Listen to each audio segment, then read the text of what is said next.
যেহেতু ঢাকা থেকে নির্বাচন করব এটা মোটামুটি নিশ্চিত। সেই জায়গা থেকে নিজের ভোটটাও ঢাকায় নিয়ে আসা, কারণ ভোটটা যাতে অপচয় না হয়। আমি যদিও ভোটার হয়েছে আগে, কিন্তু কোনো নির্বাচনে ভোট দিতে পারি নাই। দুইটা নির্বাচন আমি ভোটার হওয়ার পরে হয়েছে, 2018 সালে এবং 2024 সালে, এবং আপনারা জানেন যে এই সময়ে কেউই ভোট দিতে পারেনি। এই নির্বাচনে যাতে ভোট দিতে পারি সেটা নিশ্চিত করলাম। নির্বাচন কোথা থেকে করব এই বিষয়ে এখনো চূড়ান্ত কোনো সিদ্ধান্ত হয়নি, তবে ঢাকা থেকে করবো।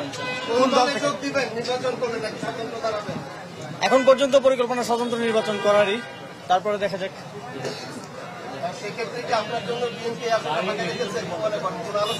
আমার কারোর সাথে কোন ধরনের আলোচনা হয় নাই। কেউ কোন আসন কোন রাজনৈতিক দল ফাঁকা রাখলো কি রাখলো না সেটা আমার দেখার বিষয় না। আমি আমার সিদ্ধান্ত ব্যক্তিগতভাবে এককভাবেই নিব।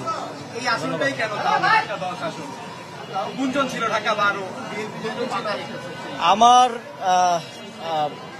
সরকার থেকে পদত্যাগ করার পর থাকার প্ল্যান আছে ধানমন্ডি এলাকায়। তো সেই জায়গা থেকে যেখানে থাকবো সেখানেই ভোটার হওয়া। আপনারা তো জানেন যে নির্বাচন করার জন্য আপনি কোথায় ভোটার হইলেন সেটা গুরুত্বপূর্ণ না, আপনি দেশের নাগরিক বা ভোটার হলেই যথেষ্ট। তো সেই জায়গা থেকে ঢাকায় ভোটার হওয়া, যাতে করে নির্বাচনের সময় আমার ভোটটা অপচয় না হয়।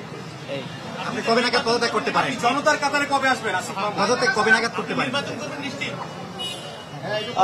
এটা নিশ্চিতভাবেই এখন বলছি যে আমি নির্বাচন করব। কবে নাগাদ পদত্যাগ করব এটা আপনারা জানেন যে সরকারের উচ্চ পর্যায়ের সাথে সিদ্ধান্তের উপরে অনেক কিছু ডিপেন্ড করছে। আলোচনা করে সেই বিষয়ে দ্রুতই আপনাদেরকে জানাবো। জুলাই সনদ নিয়ে অনেক কথা হচ্ছে, এটা কোন প্রক্রিয়ায় বাস্তবায়ন হবে? এই বিষয়ে এখনো যেহেতু কোনো সিদ্ধান্ত আসেনি, আপনারা জানেন যে সরকার রাজনৈতিক দলগুলোকে আলোচনা করার জন্য সময় দিয়েছে, এবং সরকার রাজনৈতিক দলগুলো থেকে ফিডব্যাক পাওয়ার পর চূড়ান্ত সিদ্ধান্ত নেবে। সিদ্ধান্ত নেওয়ার পরে বলা যাবে, এখনই কিছু বলা যাচ্ছে না। সরকার রাজনৈতিক দলগুলো বলছে সরকার আসলে জনগণকে নিয়ে ভাবছে না, এটা নিয়ে আসলে কি বলবেন? সরকার তো জনগণকে নিয়েই কাজ করছে, জনগণকে নিয়েই ভাবছে, এবং সরকারের সকল কার্যক্রম জনগণমুখী। এবং এই সরকারের যেই তিনটা কাজ ছিল, সংস্কার, বিচার এবং গণতান্ত্রিক রূপান্তর, আপনারা দেখছেন যে তিনটা কাজই সমানভাবে এগিয়ে চলছে। বিচারের বিষয়ে এই মাসের মধ্যেই একটা গুরুত্বপূর্ণ অগ্রগতি হবে বলে আমরা জানি, এবং সংস্কারেরও কার্যক্রম চলমান আছে, প্রায় শেষের দিকে।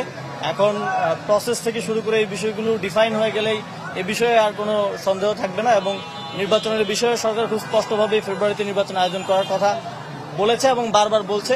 সুষ্ঠুভাবে নির্বাচন আয়োজনের জন্য সরকার সকল স্টেক হোল্ডারদেরকে প্রস্তুত করছে এবং সকলের সহযোগিতাও চাচ্ছে।